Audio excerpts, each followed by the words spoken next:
All right, so this is going to be the video for a 1-channel horizontal montage setup. And so if you have not watched the 2-channel, watch that video first because it shows you how to set up the tiptrodes in the ear.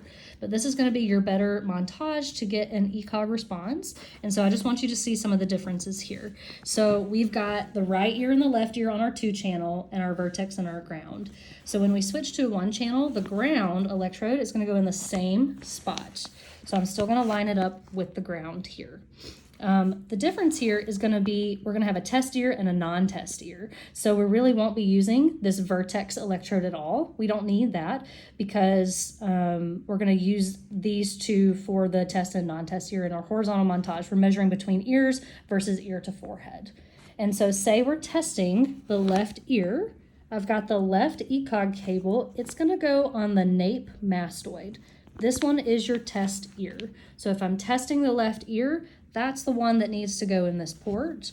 And then the right ear is now going to be your non-test ear to create that horizontal montage. So if we think horizontal, we're thinking between ears, left and right.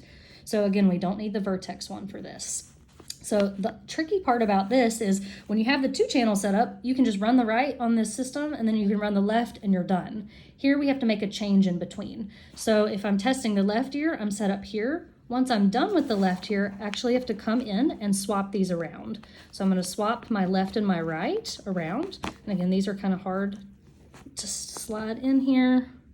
I'm going to switch these around. So I'll have tested the left and now I swap them. Now my right is the test ear and then my vertex is the non-test ear. And so this is going to be your horizontal montage setup for an ECoG. Again, typically the better setup to get a better, larger response. But again, just another option compared to your 2-channel vertical montage.